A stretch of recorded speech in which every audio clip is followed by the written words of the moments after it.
So the last thing I want to show you in section 4.1 is probably a new topic for you. Maybe the topic itself is not new, but the name is new, something called the expected value.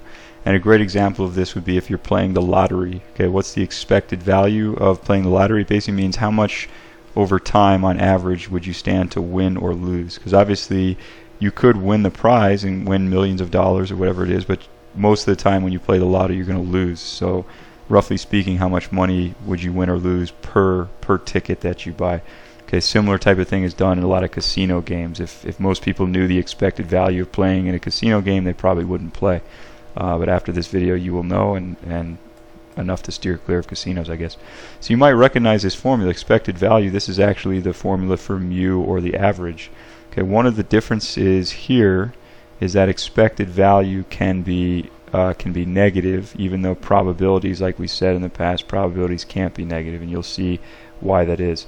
So expected value, because that's the same formula for the population mean or the population average, one of the questions that occurs to people is, what's the difference? Is there a difference? And I took this answer from Quora.com. It's a pretty nice answer.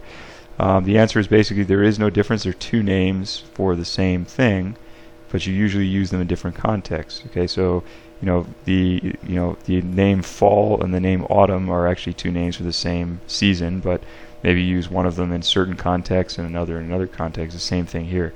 Expected value is usually used when we're talking about random variables, is what this chapter is about. And mean is usually used for, like, samples or population, like what's the mean height of the basketball players on a certain team or something like that. Pretty much they're the same thing though. Alright, so we talked about the lottery. This is a similar example. This is a raffle. Okay, and we want to find the expected value. So we have to remember the formula is this right here.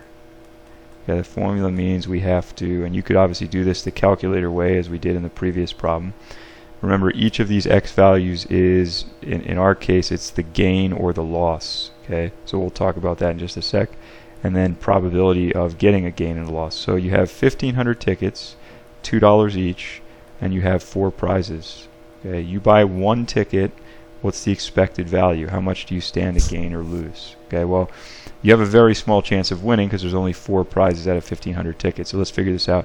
What is your chance? First of all, what's the gain right here? If you win the $500 prize, you might say that my gain is 500, but actually it's not, because remember, you paid $2 for a ticket. So if you win 500 but you lost $2 on paying for the ticket, that means your gain is going to be $498. And what's the chance? That was the gain. What's the probability of that happening? Well, there's 1,500 tickets, and one of them is the winning prize. So there's a 1 in 1,500 chance. And this formula right here says to multiply them. So if you were to multiply these two together, you get 498 out of 1,500. Okay. Next one. Suppose you win a $250 prize. You don't actually get $250. You get $250 minus the 2 that you spent. So that would be $248. And again, out of 1,500. So let me just fill these in. All of these probabilities are going to be out of 1,500 tickets, because that's how many total there are. Remember, probability is what you want to happen over what could happen. What could happen is you could pick any one of those 1,500 tickets, so that's why it's out of 1,500. So the third possibility, you win $150, but you actually only win $148 because you spent $2 on your ticket. The last one, you win 75 minus the 2 that you spent. And remember, all of these possibilities, this one, and this one, there's all a 1 in 1,500 chance of that happening, because there's only one first prize, one second prize, one third prize, and so on. Okay, what is the chance? Now here's the last thing. Suppose you buy a ticket and you don't win. What would happen? Well, in this case, we said, remember, you could get negative numbers here. You can't for probabilities, but you could for gains. So if you just buy a ticket, one ticket, and you don't win, that's a loss of -2. It costs you $2 to buy the ticket, and you didn't win anything. So -2. What's the chance of buying a losing ticket? Well, let's think about it. There's 1,500 tickets. One of them is the winning prize. One of them is second place. One of them is third. One of them is fourth. So that leaves 1,496 tickets left. I basically did 1,500 minus these 4 winning tickets. Okay, so let's calculate these. So this is going to be 248 out of 1,500. This is going to be 148 out of 1,500. Again, all we're doing here is just multiplying this number times the probability, because that's what that formula says right there. 73 times 1,500. And then the last thing, negative 2 times 1496 is going to be negative 2992 out of 1500.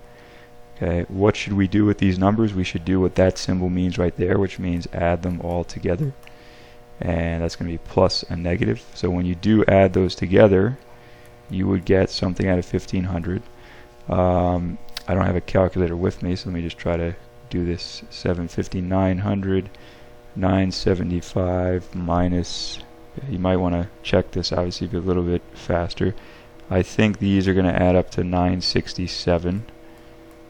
Could be wrong about that. And then 967 minus this number right here, I believe is going to give you negative 2025. So whatever that turns out to be when you put it in a calculator, it's going to be like negative, not quite $2, something like $1 and actually I have the answer here, so let me just double check.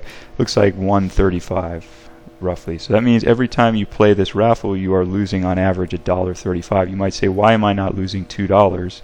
And the answer is because there's a chance that you're going to win right here, and that would offset your loss. So if you were to play this raffle thousands of times, you would roughly lose that much money per ticket bought. You wouldn't lose $2 because if you played it thousands of times, you would eventually win at some point.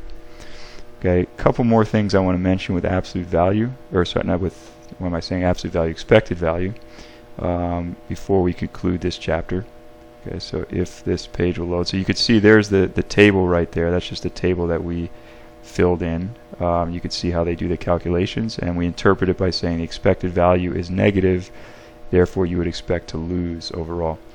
Okay, one thing I want to mention is that if you ever get an expected value of 0, that's another way of saying you're breaking even.